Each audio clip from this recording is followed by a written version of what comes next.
continuity, a mirage. The human form of life is always busy in analyzing the beauty of nature and its emulation. We may try everything and come to solutions of your problems, but there is a difference between us and God, which makes him almighty.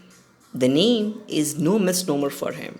He always has an extra edge over us. The perfection of God can be realized by experiencing many phenomena. People have different perception levels, and their level of understanding varies according to age, intelligence, and education.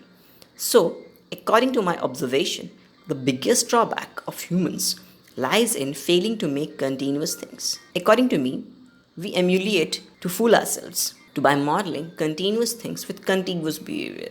Let me add proof to my words. As an engineering student, I was fascinated by digital imaging. When you see an image which is digital, the first thing which should strike to your mind is why this is called digital. It makes sense when you try to inquire a little. Digital displays are made up of small dots called pixels. The digital image is built up from these dots. The smaller and closer the dots are together, the better the quality of the image. The story of pixels may be a little incomprehensible, but if I can apprehend it, then everybody can savor it. I'll explain with the number line. When I was a kid, I thought there are numbers from 1 to as much as we can think, and also 0. When I studied in higher classes, I realized that there are numbers which, when added, are capable of reducing the original value of a number. They are negative numbers. Negative numbers did trouble me a lot. To add to my woes, I was informed that between any two numbers, there are infinite numbers possible. The above fact may distract you away from this podcast, but please keep listening, as if you have come so far, then the rest of my podcast is also not so arid, banal, or boring. The number line story teaches us something. There are infinite numbers between any two numbers. Please bear this fact in your mind for listening to the rest of my podcast. It will surely help. I know everybody must be aware of the visible spectrum of light. Light has 7 visible components. However, red, green, and blue consists all the primary colors, and their appropriate composition can give light all the different variations of colors that we can appreciate. This is capitalized in digital imaging. Take an example with a pinch of salt. A random point in space can be described with the help of 3 parameters, rather 3 coordinates. To be exact, its horizontal, vertical distance, and the lateral shift with respect to your position. I know this is a bit difficult for non science background readers to digest, but this would be clear if you give it a little thought. A red spot can be described as an area of complete red region. Red region means the color of the region is red. Several distinct points in space can be joined to form a curvilinear figure. 2 points, if joined, makes a straight line, and henceforth. A straight line has many points. In fact, infinite points.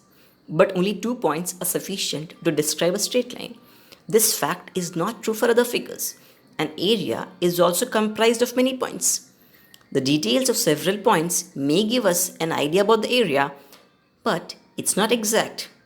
But it would suggest something. A red spot needs a description, which is very simple. A large number of points with the same color, namely red, makes a spot red. Similarly, for a green and blue spot, we have infinite number of points with the same color. However, a spot can be of various colors, and if every point has the same color, it makes a spot of that particular color. Imagination can create wonders. Instead of every point of the same color, if we have some points of red and others of other colors, we will have a mixed color spot, rather an image. Every point is also known as pixel in scientific jargon. A pixel can depict any color depending upon the ratio of red, blue, and green components in it. In more common terms, the RGB value, red, green, blue value of a pixel decides the color of the pixel. For example, if percentage of red, green, and blue are equal, then we get white light. or white spot. The color of our skin can also be viewed by an approximate composition of colors in various pixels. The resolution, or rather the clarity of an image, can be increased by increasing number of dots known as pixels.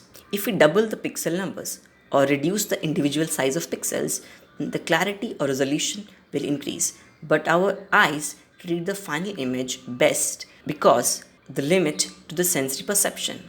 Let us take a smooth transition from static images to moving images or videos. Digital videos are just yet another example of contiguous behavior.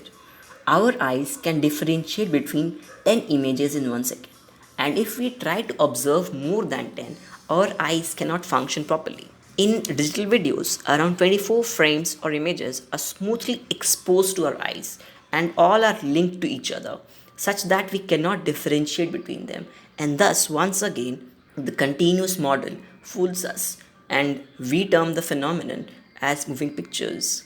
This podcast has been converted from my blog, which I wrote in my college days, in my second year to be precise. This is an apt representation of my personality. Thanks a lot.